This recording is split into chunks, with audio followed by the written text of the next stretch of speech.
Hola, buenas tardes. Bienvenidos a este primer webinar de una serie de 3 webinars que hemos desarrollado para vosotros, José Luis Gorriz y yo mismo, y para el cual hemos contado con el soporte de AstraZeneca, con lo cual agradecemos desde ya ambos el soporte que hemos tenido por parte de AstraZeneca para desarrollar esta idea. Como veis, esta serie de webinars consta de 3 módulos. El primer módulo es el de hoy, en el cual José Luis Gorriz, al que presentaré a continuación, nos va a hablar de los criterios de remisión a nefrología y las actitudes en áreas intermedias. El módulo 2 será el 27 de abril, en el cual yo mismo presentaré los criterios de remisión a endocrinología del paciente con diabetes tipo 2 y las evidencias que hay en particular con el uso de los inhibidores de SGLT2 en enfermedad cardiovascular. Y finalmente, un módulo más práctico, el módulo 3, el 25 de mayo, en el que ambos, tanto José Luis como yo, discutiremos y presentaremos casos clínicos prácticos.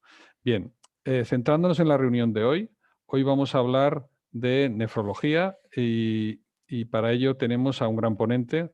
Creo que todos lo conocéis, José Luis Gorriz, es jefe de servicio de nefrología del Hospital Clínico Universitario de Valencia, pero simplemente para aquellos que no lo conozcáis muy bien, pues bueno, pues es una persona tremendamente activa en el mundo de la nefrología clínica. Él además ha participado como investigador principal, incluso como coordinador nacional en diversos proyectos, como los estudios Beacon con Bardo Solona, el Credence con canaglifosina, el DAPA-CKD con dapaglifosina y también actualmente el Flow con semaglutide en pacientes con insuficiencia renal crónica. Él tiene una dilatada actividad tanto a nivel de publicaciones científicas como una actividad docente contrastada y muy conocida. Él además ha sido secretario durante 6 años, del 2008 al 2014, de la Sociedad Española de Nefrología y actualmente es el presidente de la Sociedad Valenciana de Nefrología. José Luis, cuando quieras, las preguntas las haremos al final. Como el técnico os ha transmitido, Marco, las preguntas se pueden hacer por chat o simplemente directamente, si os activáis el micro, se podrán hacer también. Y bueno, pues ahora tenemos por delante unos 30 minutos aproximadamente de presentación que creo que os va a encantar. Y luego ya pues el resto del tiempo, hasta cumplimentar más o menos una hora, como mucho, dedicaremos a resolver todas vuestras dudas. Cuando quieras, José Luis. Gracias, Javier. Gracias por la presentación. Solo no has dicho que compartimos pasillo porque tu consulta y la mía están frente a frente. O sea que nos vemos para compartir enfermos, que también es una suerte tener a Javier ahí al lado para cualquier duda. Bueno, gracias a todos. Gracias a la Sociedad Valenciana de Nefrología. Gracias a AstraZeneca por el apoyo de estos webinars interesantes y tremendamente prácticos.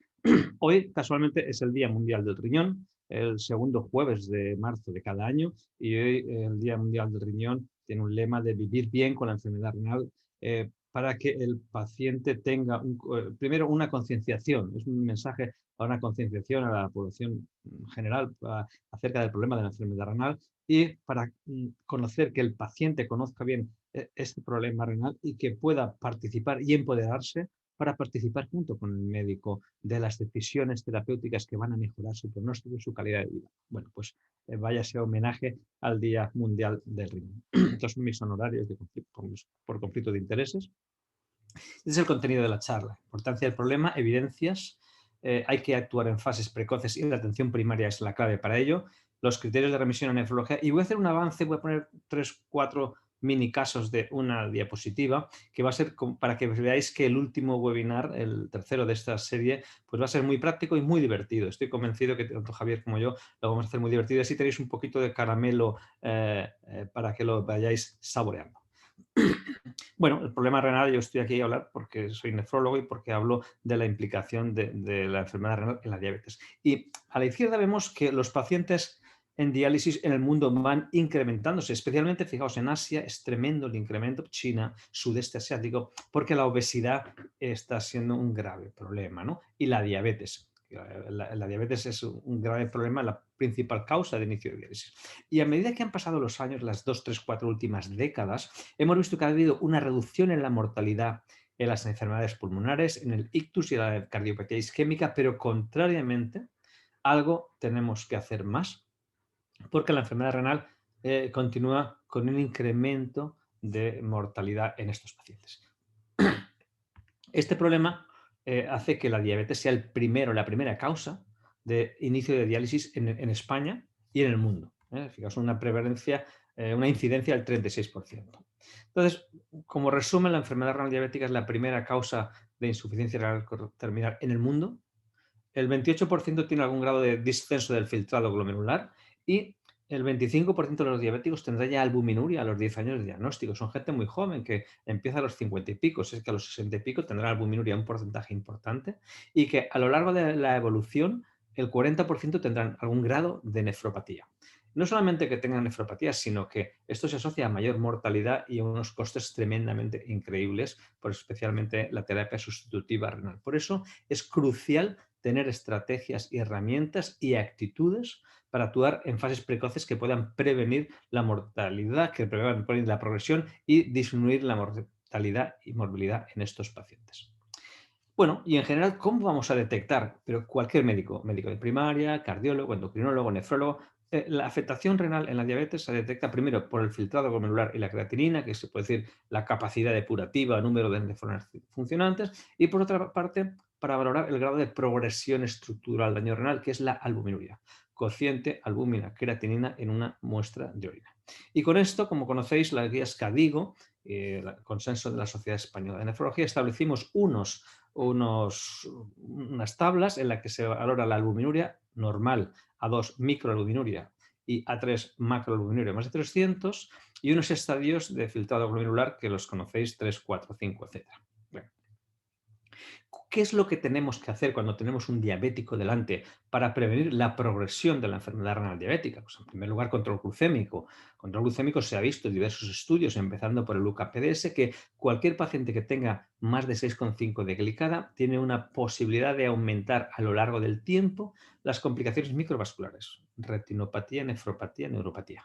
Claro, es muy difícil conseguir 6,5 de glicada, especialmente con los fármacos que teníamos antes. Bueno, pero eso es uno de los factores que hay que corregir, buen control metabólico. Debemos de llevar al paciente con un óptimo control de la presión arterial.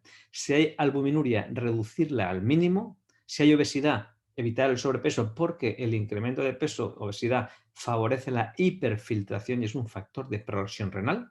El tabaco ejerce un mecanismo de vasoconstricción sobre el ovillo glomerular y hace que aumente la progresión. Y la dislipemia es clave por el riesgo cardiovascular de los pacientes. Sin olvidar aquellos factores iniciadores o nefrotóxicos en los que, infecciones sistémicas, obstrucción de vías urinarias, que pueden complicar la evolución teóricamente normal de un paciente con nefropatía diabética. Por lo tanto, estos son los factores sobre los que tenemos que actuar para evitar que el paciente pueda llegar a iniciar diálisis.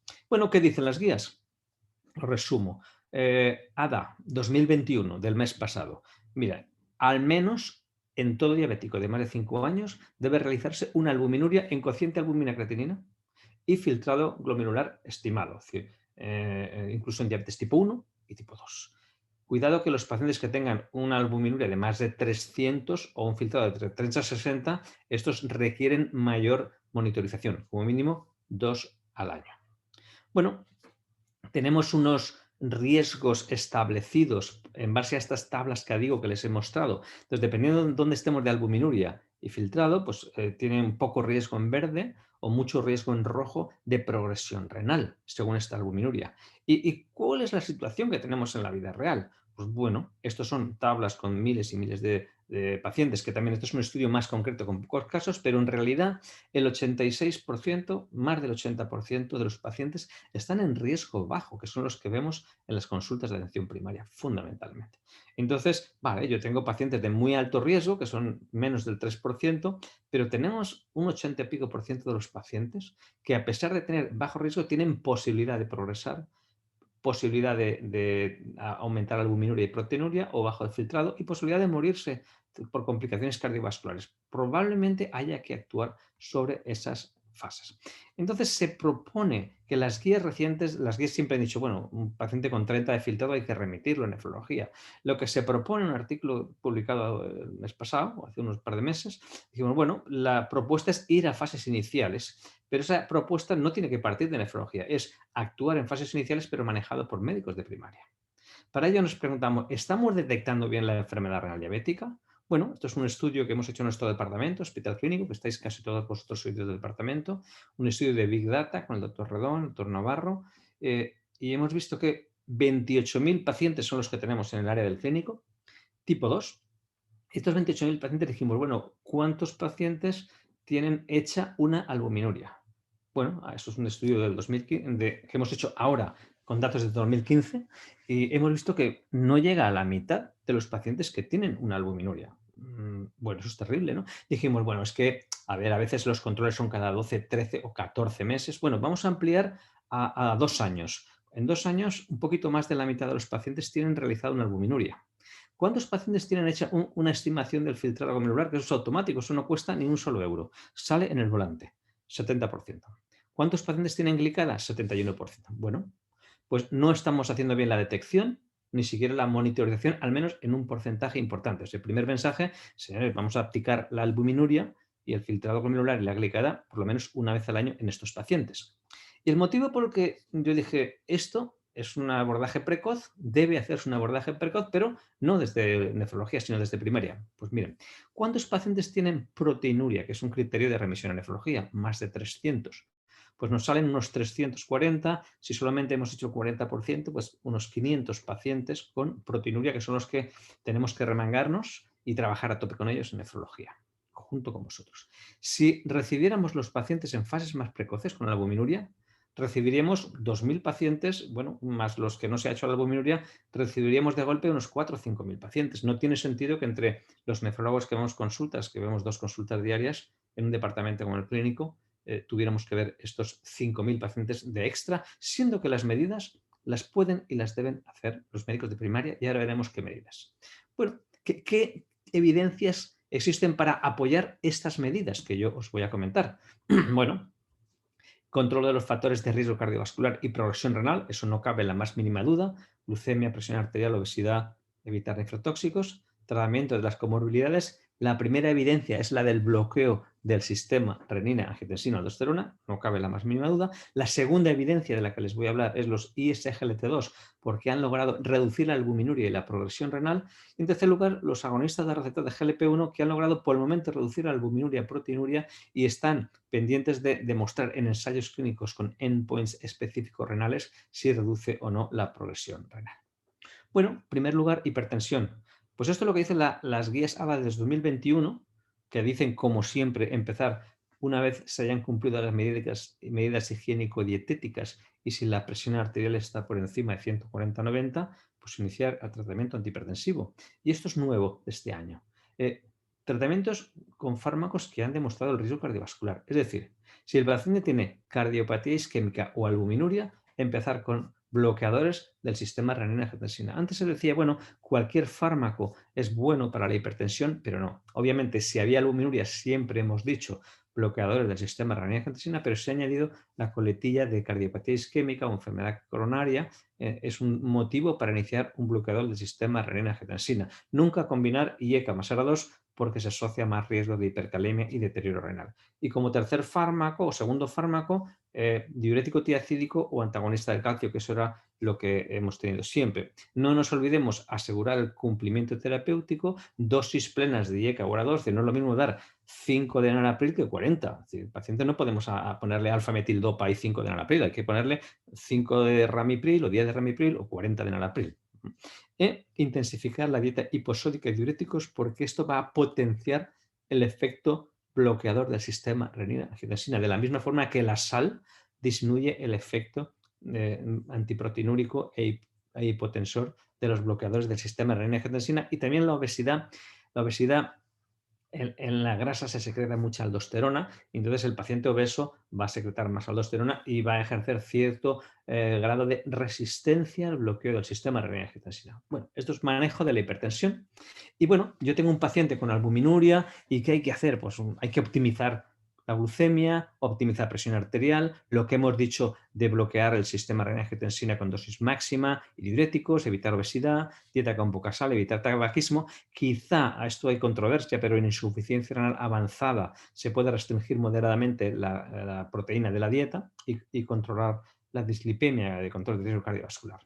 Bueno, pues ¿qué evidencias tenemos? Mira, esto es un metaanálisis que tenemos miles de pacientes, alrededor de 20 y pico, 30.000 pacientes de todos los ensayos con ISGLT2, en los que claramente existe un beneficio en los outcomes renales, los mecanismos de progresión renal, a favor de los ISGLT2, incluso aunque el vértice cruza la curva, eso, la recta de 1, eso fue porque utilizaron una forma de medir un poco estricta, que cuando utilizan el 40% de reducción del filtrado, como la mayoría de los estudios, sí que presentó ventajas, ¿no?, respecto al beneficio de los ISGLT2.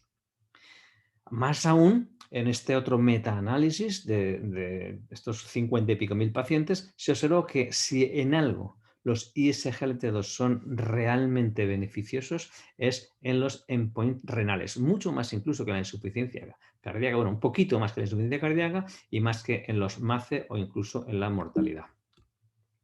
Bueno, pues ¿qué evidencia? Tenemos varios estudios, los conocéis todos, Credence, Emparrer, Canvas, Declare. Quiero destacar aquí Declare porque Declare incluyó 17.000 pacientes, pero más de la mitad, el 60%, eran pacientes sin acontecimientos cardiovasculares previos, en prevención primaria y que tenían factores de riesgo. Esta población, la mitad tenía infiltrado elevado, bueno, solamente un 7% tenía infiltrado por debajo de 60. O sea que es una población muy sana, que es muy de lo que se ve en primaria a diario, y la mayoría de los pacientes, pues, bueno, tenían un 7% proteinuria y un 24% microalbuminuria, el 70% no tenían albuminuria, es decir, personas bastante sanas desde el punto de vista renal. Bueno, el estudio de Claire mostró beneficio, curiosamente, a pesar de ser pacientes con situación muy inicial renal, ya había beneficio en todos, prácticamente en casi todos los parámetros de progresión renal, no en la muerte cardiovascular, pero curiosamente hasta inicio de diálisis incluida, o sea que es beneficioso a pesar de actuar en fases previas, o incluso mejoría de la albuminuria, es decir, mejoría de reversión de micro a normo o de macro a micro, es decir, estamos normalizando la albuminuria con fármacos que no solamente hacen un control metabólico, hacen un control de la inflamación intrarrenal, lesiones intersticiales, mejorías metabólicas de fuentes de energía, mejoría de consumo de oxígeno, es decir que ISGLT2 son sin duda las estrellas a utilizar en la enfermedad renal diabética. Bueno, ¿qué dicen las guías ADA? Mire, optimice el control de la glucemia y en estos pacientes recomiendo los ISGLT2, inhibidores de cotransportador sodio-glucosa tipo 2, especialmente pacientes si tienen filtrado por encima de 30 y albuminuria por encima de 300. Eso ya es impepinable. Además, en estos pacientes ISGLT2 se deben usar para mejorar el riesgo cardiovascular, además de mejorar el riesgo renal, como hemos dicho. Y también las recientemente aparecidas guías que digo de enfermedad renal diabética, lo que dicen es, mire, un paciente que tiene más de 30 de albuminuria o menos de 60 de filtrado, que tiene enfermedad renal diabética, mire, empiece con metformina y SGLT2 desde el primer día. Una vez si el paciente es diabético, tiene criterios y ha hecho todas las medidas básicas, pues ese es el tratamiento de inicio.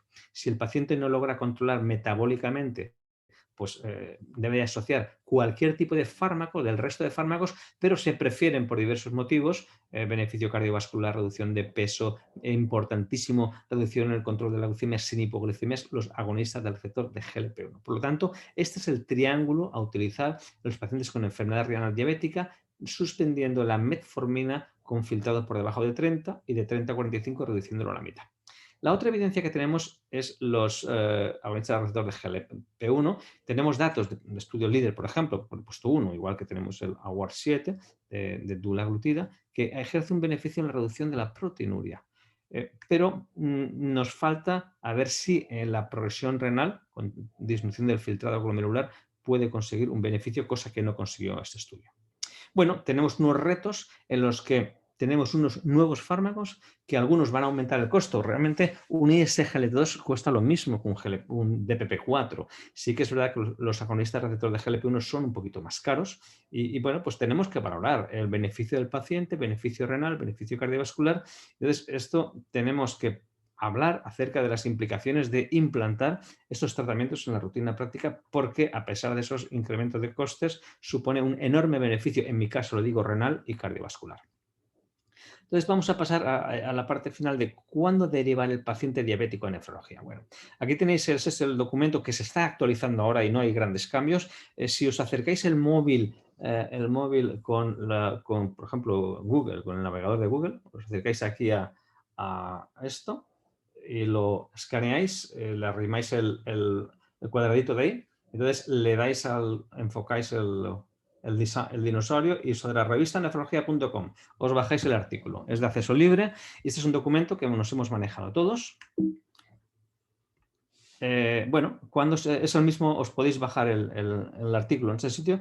Yo lo resumiría en dos números, 30-300. Filtrado por debajo de 30, albuminuria por encima de 300. Estos son los criterios de remisión. Además, pues si hay hipertensión resistente con enfermedad renal crónica, potasio elevado, potasio bajo, anemia renal de la cual hablaremos, o signo de alarma, hematuria, proteinuria, y si el paciente progresa más rápidamente, pues sí que habrá que remitirlo. Estos son los aspectos que hemos visto, anemia renal, potasio, de los cuales hablaremos ahora después. Bueno, tenemos un paciente que tiene proteinuria en rojo, que hay que remitir a nefrología más de 300, no hay ningún problema. Tenemos pacientes con filtrado por debajo de 30 que hay que remitir sin ningún problema, pero tenemos unas áreas intermedias. Mira, tengo de 30 a 300, un paciente con 90 a 100 de albuminuria, debe ser monitorizado por atención primaria, 45 de filtrado, monitorizado por atención primaria, 48, y si presenta deterioro una vez excluidas las causas funcionales, pues se remite a nefrología. Si no, deberá ser controlado por atención primaria. Quizá en los ancianos de más de 90 años, tenemos muchos ancianos de 85, 90 años, que puede que presenten estar en esa situación incluso un poquito en rojo, un poquito de albuminuria o discretamente 28 de filtrado. Hay que ver la evolución, porque muchos de estos pacientes están estables, sin proteinuria, y a lo mejor hay que evitar nefrotóxicos y nada más. Esto es un poco la gráfica que podéis tener en el artículo, que resume lo que acabo de comentar.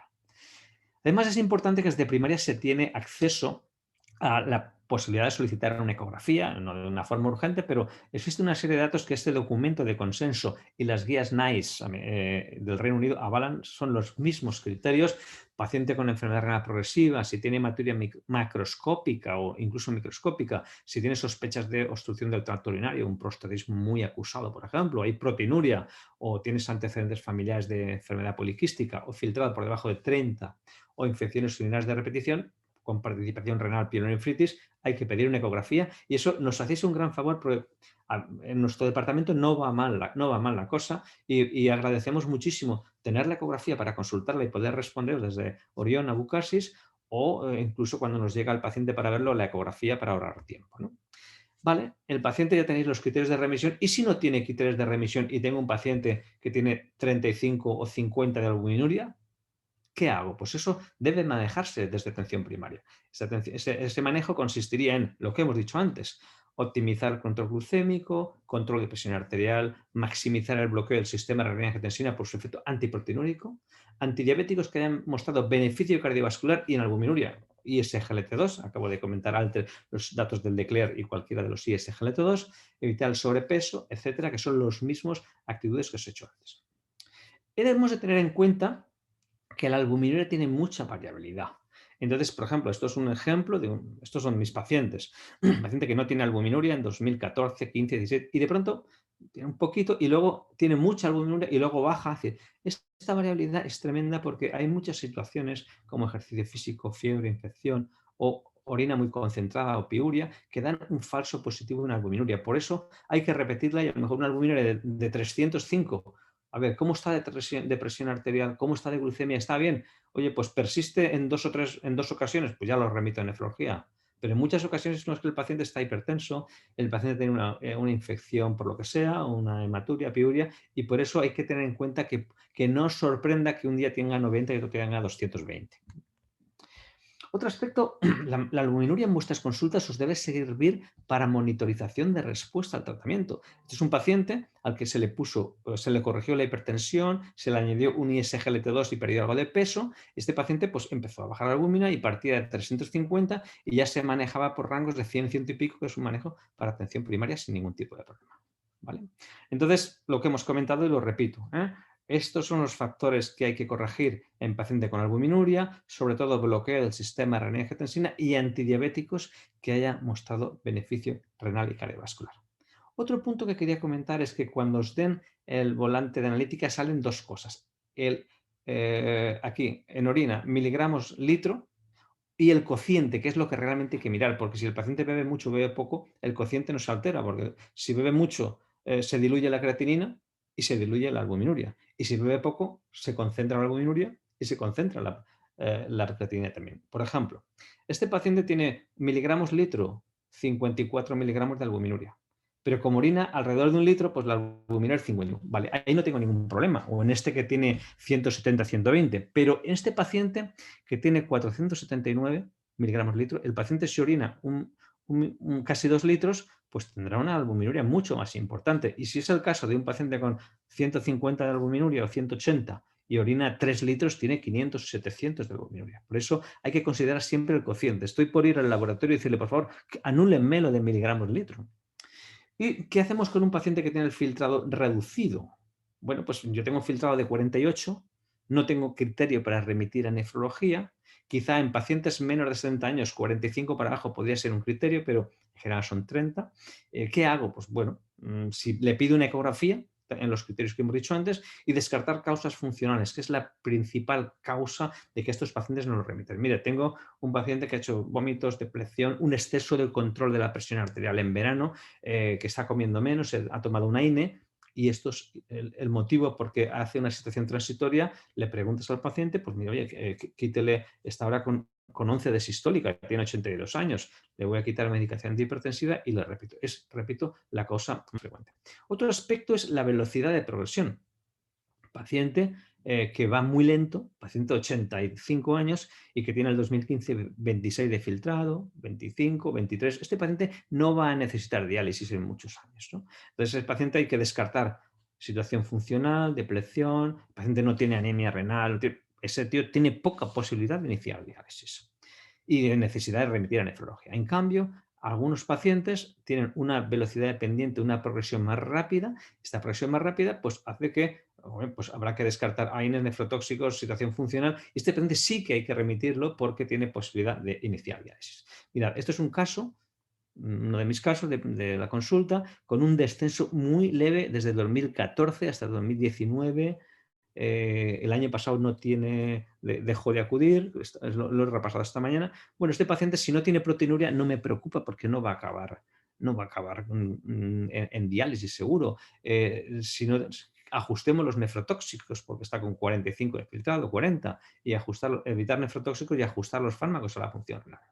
Y esta es otra opción, otra situación que nos pasa muy a menudo. Este tipo de pacientes son pacientes, esto es un paciente con insuficiencia cardíaca, más dosis de diuréticos, depresión, hipotensión, concentración de creatinina y dilución de creatinina, todos son cambios funcionales. Este paciente que veis con estas agujas, de este paciente hay que ajustar los diuréticos o hay que quitarlos porque esto no me preocupa porque es con cierta inestabilidad, pero no os debe de poner nerviosos en la hora de remitir.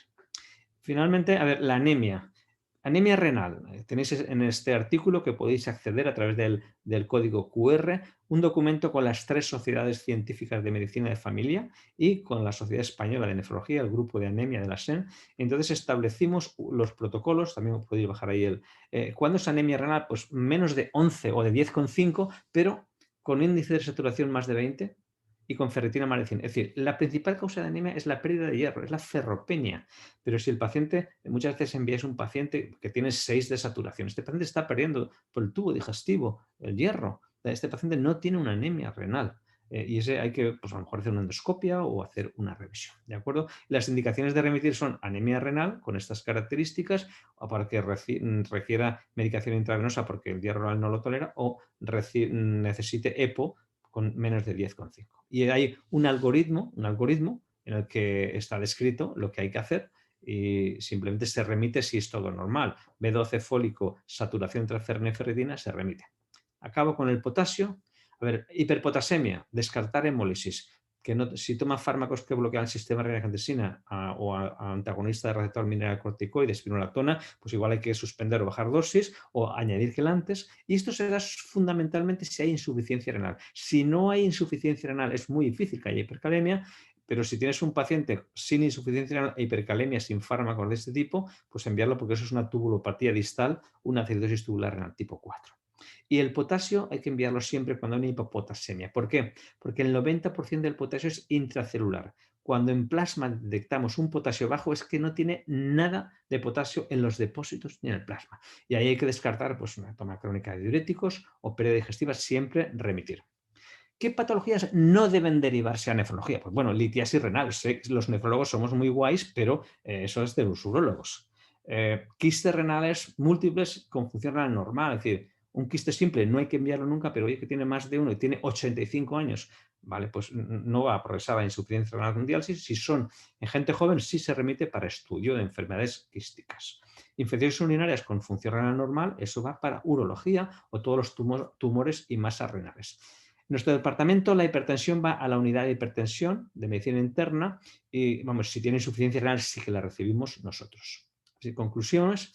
¿Cómo prevenir la enfermedad renal diabética? Pues mira, actuando sobre los factores de riesgo y progresión renal, control glucémico, hipertensión, proteinuria, albuminuria, obesidad, hiperfiltración y evitando iatrogenia.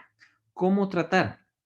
Optimizando estos objetivos de tratamiento, bloqueo del sistema renina-angiotensina y SGLT2 por su efecto reductor de albuminuria y progresión renal y beneficio cardiovascular, y si lo precisa, agonista de receptor de GLP-1 por el intensivo control de la glucemia, reducción de albuminuria y beneficio cardiovascular.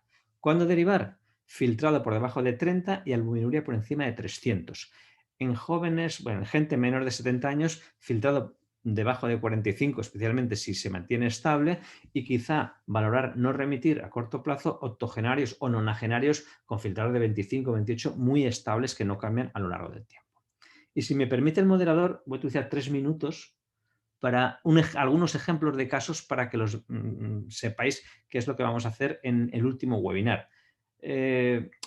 Por ejemplo, os pondremos un paciente que tiene una creatinina de 1, filtrado 64, tiene un cociente albúmina creatinina 225 y el control previo 250. Sedimento urinario normal. Marco, ¿podemos lanzar la pregunta? ¿Remitiría el paciente a nefrología? Sí, lo remitiría. No, no lo remitiría. ¿Precisa completar estudio o no lo tengo claro? Por favor, si podéis responder en unos segundos y veremos la respuesta. Es anónima, por supuesto. Yo quería votar, pero no puedo. No, tú estás de ponente, tú tampoco. Pues cuando puedas, Marco, ¿vemos las respuestas? Vale, muy bien, perfecto. Veo que habéis atendido bien. Este paciente, en efecto, no habría que remitirlo porque es menos de 300. Quizá en algún caso habría que completar el estudio, un 25%, porque sí, pues una albuminuria quizá había que ver si hay algún prospecto, una ecorrenal. Perfecto, paso a una siguiente rápida. Bueno, habría que hacer lo que os he comentado, ¿no? Esa maximización de estrategias, presión arterial, y con eso la albuminuria se iría para abajo y SGLT2, etcétera. Por ejemplo, otro caso. Este paciente tiene 1,2 de creatinina, tiene un cociente albúmina creatinina de 135 y un sedimento con una microhematuria persistente de 50. Hematíes por campo, con la eco renal y vía normal. Marco, ¿nos puedes lanzar la pregunta? ¿Lo remitiréis a nefrología con una creatinina o albuminuria 135, hematuria 50, ecografía normal? ¿Podemos ver, Marco, la respuesta? Perfecto. Bueno, aquí no está tan perfecto porque, claro, cuidado que la microhematuria es una patología renal importante. Si un paciente tiene una vía normal sin litiasis, no tiene una infección urinaria, porque el sedimento urinario es normal, eso sí que hay que estudiarlo porque este paciente puede tener una glomerulonefritis o alguna otra causa. También un varón de 67 años, si fuera más mayor, quizá habría que hacer una citología porque puede ser una tumoración que no se ve en la eco, ¿no? Siguiente diapositiva, voy a pasarla yo ahora.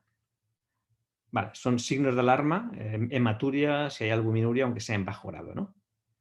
Por ejemplo, remitiría este paciente a nefrología, 87 años, creatinina 2,2, 28 de filtrado, albuminuria 55, un sedimento normal, una ecografía renal y vía normal, y el histórico de creatinina muestra 2015 1,7, 2018 1,9, 2019 2, 2020 2,1. Remitiría este paciente varón de 87 años a nefrología con 28 de filtrado. Vale, vamos a ver resultados. Bueno, pues tenemos que, en efecto, la mayoría ha contestado adecuadamente. Aunque tenga 28 de filtrado, menos de 30, es un lentecimiento de la progresión muy, muy lento. Tiene poca albuminuria. Si tuviera mucha albuminuria, tendría mucha más capacidad de progresar. La ecografía renal es normal. Pues bueno, no nos preocupa. Y bueno, ya está. Yo no voy a poner más porque esto, por ejemplo, es la última. Un quiste. Paciente que le hacen por una lumbalgia una resonancia y ven un quiste aislado. Estimado compañero, la detección de un quiste de características de imagen, quiste simple, no tiene implicación patológica, no precisa asistencia nefrológica, ni su quiste supone un problema que puede evolucionar a la alta.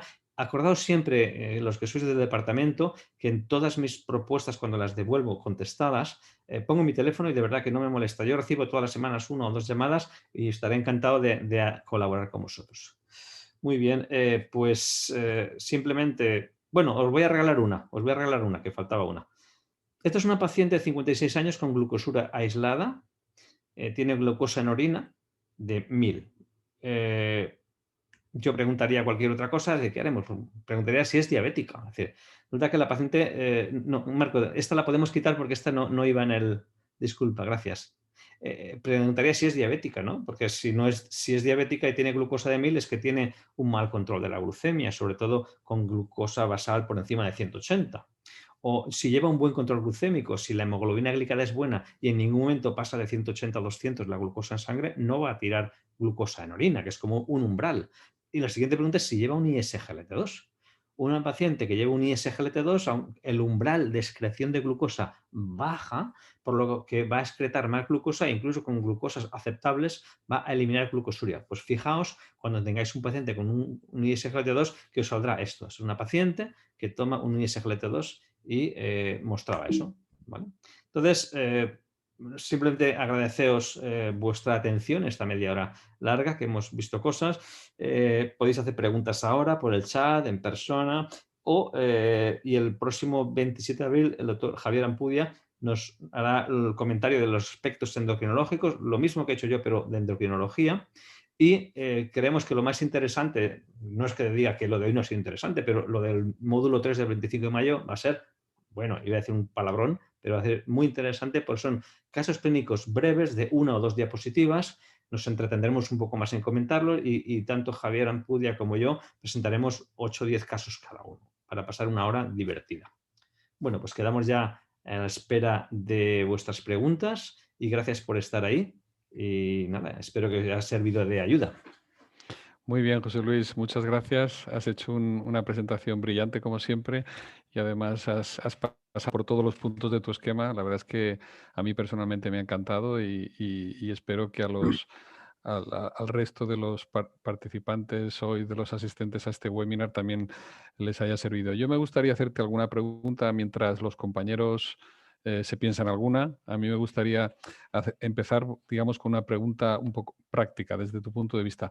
¿Existe alguna preferencia como segundo fármaco antihipertensivo a utilizar en los pacientes diabéticos? Es decir, si un paciente ha utilizado como primero un IECA y un ARA2 y tienes que utilizar un segundo fármaco, ¿prefieres un antagonista del calcio? ¿Prefieres un diurético? Ya. Es una pregunta muy interesante que, por desgracia, no está respondida de forma contundente. Está bastante bien respondida, pero no de forma contundente. Como nefrólogos, siempre hubiéramos preferido un diurético. ¿Por qué? Porque claramente hay estudios que han demostrado que la adición de un diurético potencia el efecto antiproteinúrico de un IECA o un ARA2. Por ejemplo, losartán 50 miligramos reduce 40% la albuminuria y losartán más hidroclorotiazida reduce un 55% de la albuminuria.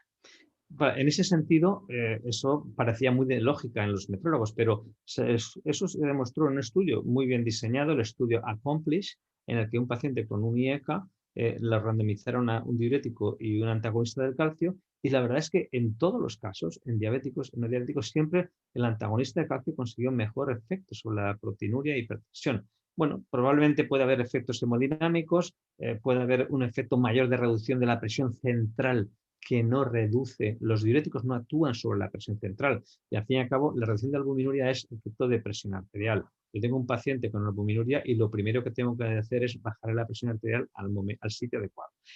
Si realmente la bajamos al sitio adecuado, ya para afinar, yo preferiría un diurético. 12,5 de tiacida no te molesta nada, no te altera el metabolismo hidrocarbonado. Si el paciente, tú le preguntas al paciente, ¿usted come con poca sal, nada sal? El paciente, si come con poca sal, nada sal, 12,5 le va bien. Si come con bastante sal, 25 miligramos de hidroclorotiacida o más. Si tiene función renal normal, si tiene insuficiencia renal, pues torasemida o furosemida. Y si el paciente con eso no se controla, se puede dar el antagonista del calcio. Pero como digo, en base a los estudios no hay ninguna evidencia, pero la evidencia que hay es que el paciente diabético tiene un mayor número de receptores SGLT2 y al tener más receptores SGLT2 se reabsorbe más glucosa que va acoplada con sodio. Bueno, lo importante es que tengamos los tres fármacos y cuidado, que todavía en el mundo solo el 50% de los diabéticos tienen presión arterial por debajo de 14,9. O sea que fijaos si hace falta trabajar en el campo todavía. Muy bien. Mientras llega alguna pregunta o desde luego si queréis votar podéis, o sea, si queréis hacer algún tipo de pregunta, también podéis levantar la mano o la podéis escribir como queráis, ¿eh? Mm, Yo estoy pendiente de lo que hagáis. Yo, mientras tanto, tengo aquí unas cuantas preguntas que se me han ido ocurriendo mientras escuchaba a José Luis. Espero que no te importe, José Luis, que te haga alguna Por favor, pregunta más.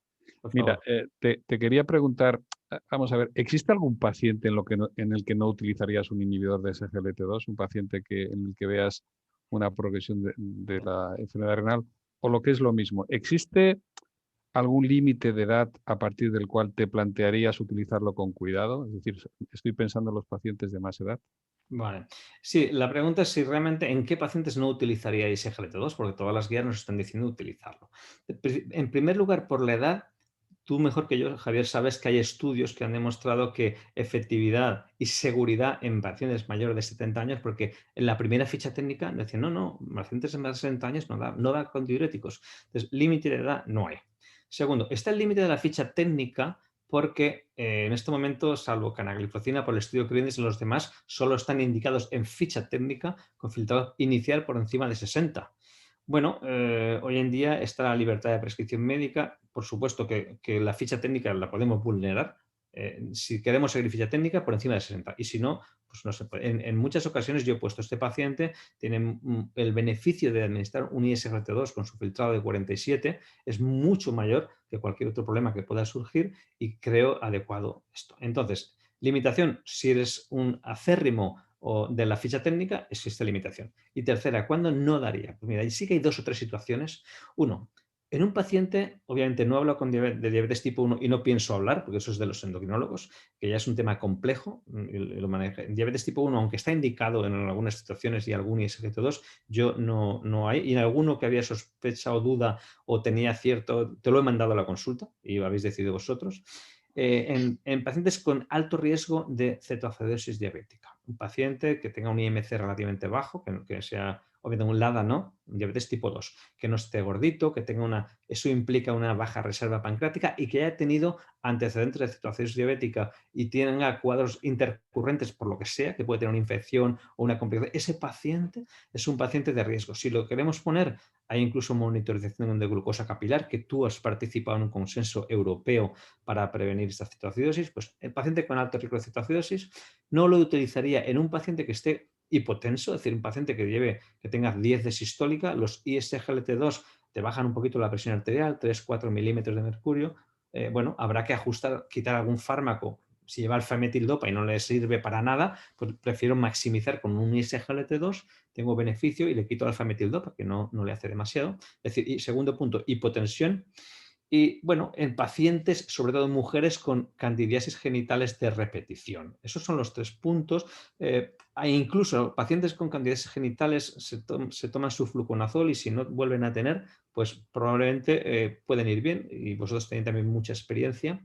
Y quizá había hacer un comentario en los pacientes con amputaciones. Bueno, esto sabéis que en el estudio Credence perdón, el Canvas, salió que había en el brazo de canagliflozina más amputaciones. Realmente luego no se confirmó con el estudio Credence y había un desbalance en la randomización. Pero sí que es verdad que aunque se ha quitado el warning de la ficha técnica, es decir, esto ocurría porque si yo tengo un paciente con una cardiopatía isquémica que tiene un hilito de la coronaria y lo hipotenso, se infarta. Pues lo mismo pasaba con la arteria pedia o arterias más distales, en el que había un hilito por una vasculopatía periférica distal del diabético muy tremenda y el paciente, si hacíamos una hipotensión porque no manejábamos bien los fármacos o lo que sea, este paciente podía hacer una obstrucción con amputación como resultado. Entonces, simplemente en pacientes con una vasculopatía periférica muy grave, no digo que estén contraindicados, digo que habría que tener cuidado para evitar la hipotensión. Pero quitando Sí. esos temas, yo creo que son fármacos que los demás se deben utilizar. Totalmente de acuerdo. Están llegando preguntas y bueno, quizá por dar agilidad, te pediría que las respuestas, bueno, pues que no sean excesivamente extensas. Hay una que preguntan, Ricardo pregunta, dentro de los antagonistas del calcio, si tienes alguna preferencia en los pacientes con insuficiencia renal. Bueno, realmente esa es una pregunta interesante. ¿Hubo algún estudio en el que mostró que manilipino, bernilipino tenían un cierto efecto de vasodilatador sobre la arteriola diferente, similar a los IECA? Son estudios de animales de experimentación. Yo sí que prefiero antagonistas del calcio de tercera generación porque anlodipino, por el efecto secundario del edema. El edema con 10 miligramos de anlodipino es el 20-25%, con manidipino, vardenidipino, felodipino, los de tercera generación es la mitad. Es el único motivo. No existe ningún dato renal que apoye fehacientemente el uso, pero el edema es una limitación muy importante.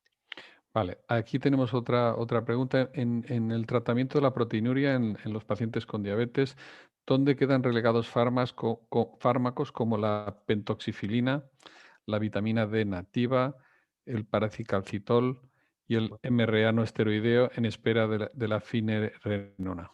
Coño, este tío sabe mucho. Este sabe mucho. A ver, realmente es una pregunta muy interesante. Primero, Te sabe eh, mucho. Sí, sí. pentoxifilina, existen varios ensayos clínicos, pero claro, en un grupo español de Juan Navarro de Tenerife hizo un ensayo clínico, el Predian, que frente a placebo redujo la albuminuria y la progresión renal con pentoxifilina. Sí que es verdad que en el grupo del GEMDIAB intentamos hacer un ensayo clínico independiente, pero es mucho dinero lo que costaban y la empresa de la pentoxifilina no tenía el más mínimo interés por el bajo coste del fármaco. Pero sí que es verdad que en pacientes con vasculopatía periférica en los que la ficha técnica de la pentoxifilina es lo que pone, a ver, pentoxifilina, indicación vasculopatía periférica diabética. Este paciente se le puede dar por indicación de su vasculopatía periférica y me va a ayudar a esa albuminuria que no acaba de bajar del todo, me va a ayudar. Eso es una indicación fantástica. Progresión, una dosis de pentoxifilina al día durante una semana. Si tolera, una cada 12 horas, porque produce efectos secundarios gastrointestinales. Eso es una. Segunda, vitamina D. Vitamina D, en nuestro grupo también hemos hecho un ensayo clínico nuestro que está publicado en Nephrology Transplantation, en la que colecalciferol en pacientes con albuminuria reducía frente a placebo. Sí que es verdad que se necesitan grandes estudios, pero son estudios de asociación, lo que hay, salvo un ensayo como el nuestro y pocos más, pues pacientes con depleción de vitamina D sí que parece que tienen más albuminuria, pero necesitamos más ensayos clínicos. Bueno, un paciente, yo ni siquiera le mido una vez los niveles de vitamina D en estos pacientes con albuminuria y si están muy bajos le puedo pautar colecalciferol. Y no vuelvo a medir porque es más cara la determinación de colecalciferol que las gotas de colecalciferol o las pastillas o las ampollas, ¿no? Bueno, es una opción que ha demostrado en algunos ensayos, uno el nuestro, y en varios estudios reducirlo. Tercera, los antagonistas receptor mineral corticoide son unos espléndidos antiproteinúricos. Ensayos con eplerenona y espironolactona han demostrado reducir la albuminuria el 62% de media. Estoy hablando de 8, 9 ensayos clínicos y un metaanálisis.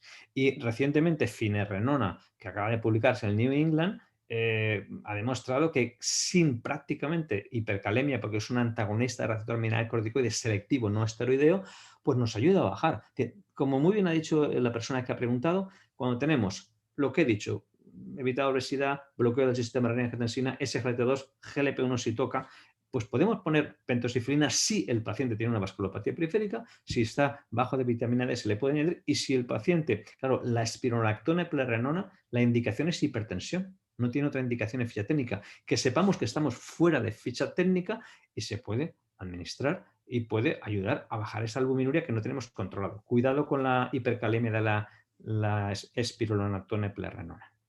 Vale. Están llegando más preguntas.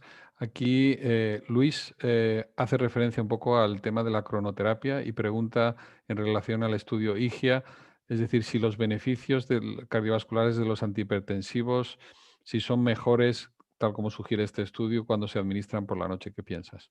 Bueno, no puedo pensar porque no tengo criterios para pensar. Sé que ese estudio está bajo investigación. Entonces, un estudio que está bajo investigación, cuando se cierra la investigación dirá, mire, ha habido mucha controversia, como sabéis, ¿no? Porque unos estudios lo han demostrado, otros no. Es un grupo español, me da mucha pena que esté en cuestión lo que hace un grupo español de miles y miles de pacientes. No tengo ningún argumento. El único argumento que podía hablar de la cronoterapia en estos pacientes es el IGIA, pero el IGIA está bajo investigación. O sea, cuando salga el resultado final podemos decantarnos o no. Sí que es verdad que en los pacientes con insuficiencia renal, no con proteinuria, existe un patrón non-diper más frecuente y a lo mejor ese mecanismo de la cronoterapia, de administrar por la noche cierta medicación, pudiera beneficiar. Se necesitan estudios que lo demuestren. Yo por el momento no lo tengo claro y no puedo dar una contundencia. Lo importante es que el paciente se tome la medicación. La siguiente pregunta casi la podía contestar yo, pero bueno, Ricardo pregunta cuál es el umbral mínimo del índice de masa corporal para el uso de ISGLT2. Ninguno.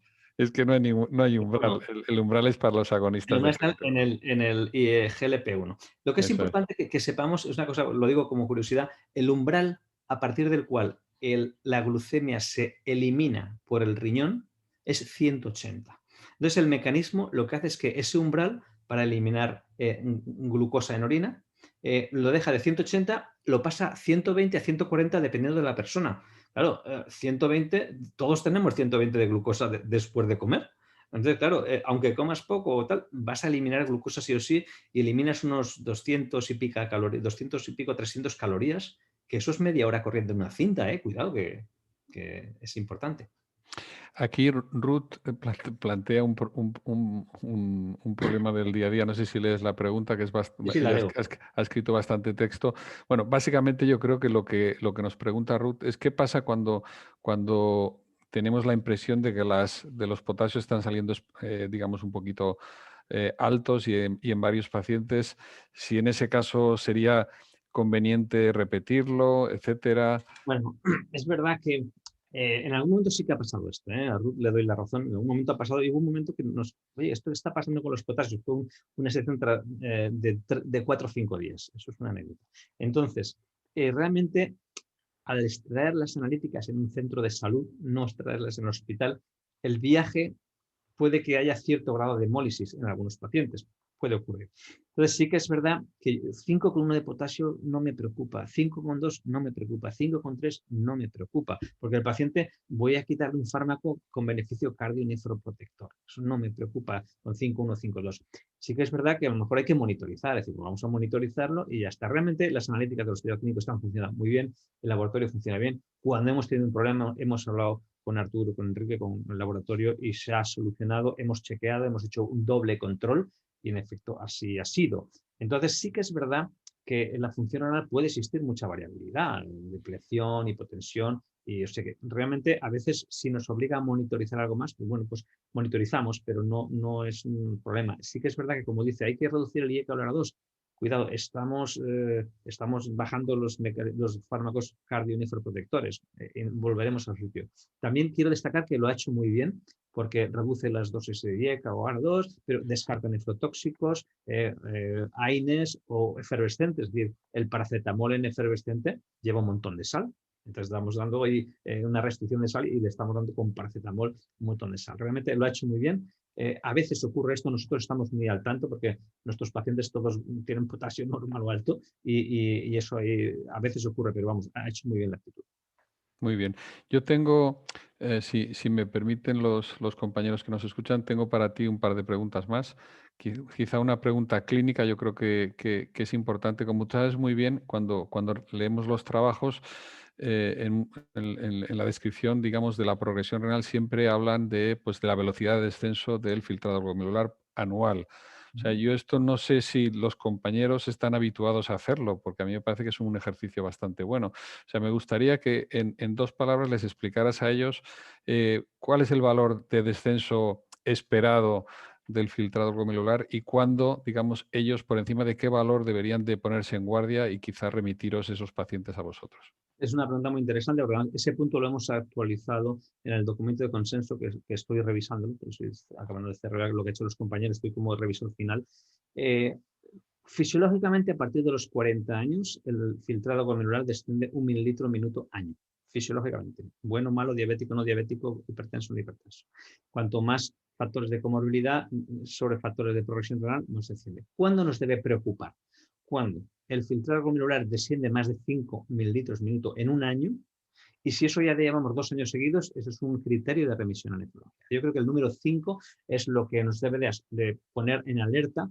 Cuidado, como ha dicho antes Ruth, descartando esos factores funcionales, diuréticos, depresión y hipotensión. Eso es muy importante. Oye, fantástico, porque yo Aquí, creo hay dos preguntas, es que hay un chat de preguntas y respuestas aquí. Veo que hay dos preguntas de Beatriz y de Daniel. ¿Lo ves? a mí, esas ya, a ver, esas no me han entrado a mí. A Ah, ver. preguntas y respuestas a la derecha, debajo. Ah, sí, Sí, ok. sí. Perfecto. Sí, empezamos por Beatriz.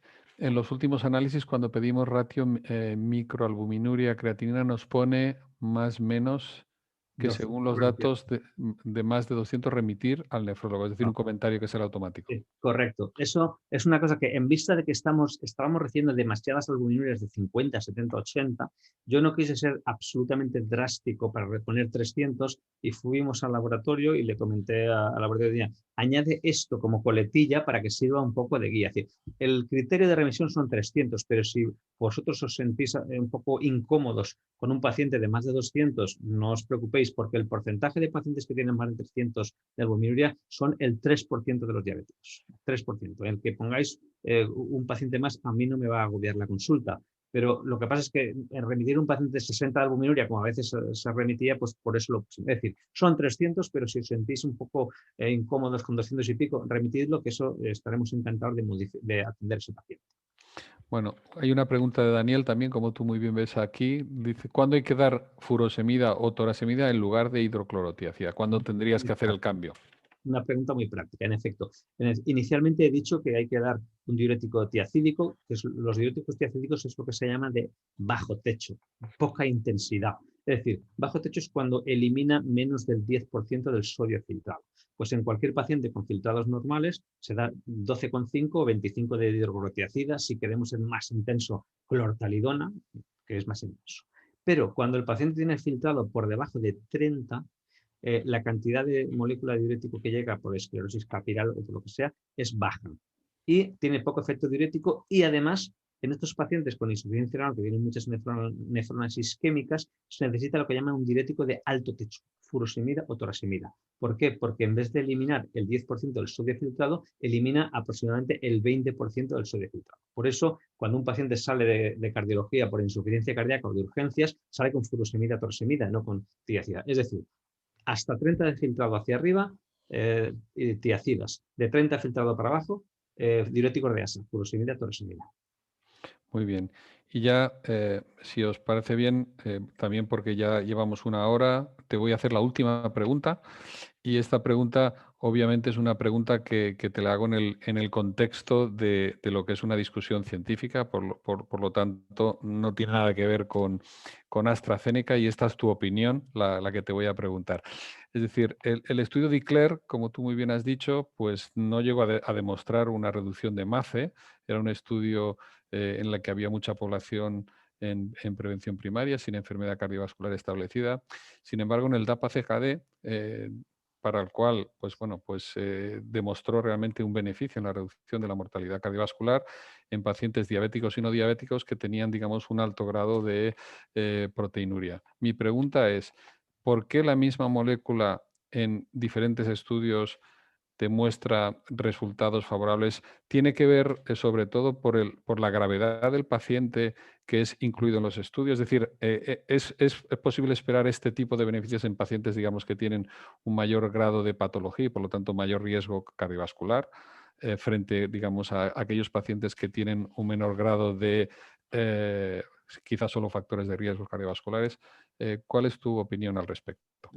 En efecto, Javier, es una pregunta que se ha cuestionado mucho en los foros, es una pregunta muy importante. En primer lugar, el estudio de Claire es un estudio que, como bien has dicho, actúa en fases iniciales de la diabetes con pacientes del 60% con factores de riesgo, sin acontecimientos cardiovasculares previos. Entonces, a pesar de esto, que se requiere mucho camino para demostrar eficacia, pues a pesar de eso ha conseguido beneficios renales incluso en inicio de diálisis en pacientes que están por encima de 60 de filtrado, ha conseguido este beneficio, es tremendo. Sí que es verdad que ¿por qué no lo han conseguido los MACE? Pues porque son pacientes que estaban demasiado bien. Pacientes que estaban demasiado bien y entonces, claro, no le da tiempo a hacer un MACE. Por ejemplo, los pacientes de APA-CKD, el tener 300 de albuminuria es una cuestión que muchos nos decimos. Vamos a ver, un paciente con 300 de albuminuria y 45 o 49 de filtrado que tiene el DAPA-CKD, ¿es peor o no que un paciente en prevención secundaria? Pues probablemente esto es un paciente que ha tenido más tasa de eventos cardiovasculares que un paciente, por ejemplo, del EMPA-REG, que es de prevención secundaria. Por lo tanto, el tener 300 de albuminuria me pone los pelos de punta, significa que este paciente tenemos que remangarnos y trabajar a tope porque ese es el que va a progresar a diálisis en muy pocos años. Estamos hablando de 3, 4 años, 5 años, dependiendo del grado de proteinuria. Entonces, lo que sí que queda claro es que por ejemplo, Credence, que también es como DAPA-CKD, la tasa de eventos renales de Credence en el grupo de filtrados bajos es 10 veces más que la tasa de eventos en los pacientes que tenían proteinuria filtrada conservado. Por lo tanto, a filtrado más bajo, mayor proteinuria, más posibilidad de que el paciente tenga eventos cardiovasculares y renales. Y ahí es donde hay que dar, sobre todo, yo no tendría la más mínima duda en darlo en pacientes con proteinuria o no. Había dudas en darlo en los pacientes en estadios iniciales, pero los datos de estudios post-hoc, estudios preespecificados de albuminuria y de estudio de Claire han demostrado que incluso en estas fases iniciales es beneficioso. Es decir, va a depender del paciente renal muy malito, es muy fácil demostrarlo, o el paciente en general cardiovascular poco malito, es más necesita más tiempo para demostrarse. Efectivamente, yo creo que lo has explicado fenomenal y además un poco haciendo hincapié en la importancia que has dicho, es decir, en aquellos pacientes que tienen un alto grado de proteinuria, más de 300, un paciente que obviamente hay que remitir cuanto antes a nefrología y trabajar, como tú muy bien has dicho, conjuntamente en el paciente para intentar minimizar ese riesgo que es súper elevado. Por mi parte, no hay más preguntas, tampoco de la audiencia. Yo creo que hemos cubierto bien una hora y yo creo que la verdad es que el módulo 1 espero que haya cumplido las expectativas, que todos los que nos escuchan pues estén contentos y lógicamente os invitamos al próximo módulo que será dentro de unas semanas y lógicamente si comentáis esto con otros compañeros que se quieran apuntar, pues encantados de recibiros a todos. Muchas gracias por vuestra participación. Muchas gracias, José Luis. Gracias a vosotros y gracias a AstraZeneca y a la Sociedad Valenciana de Nefrología, que recuerdo estará colgada en la página web, este webinar, en la página web en el canal YouTube de la Sociedad Valenciana de Nefrología. Perfecto. Bueno, buenas tardes a todos. Hasta Gracias. luego.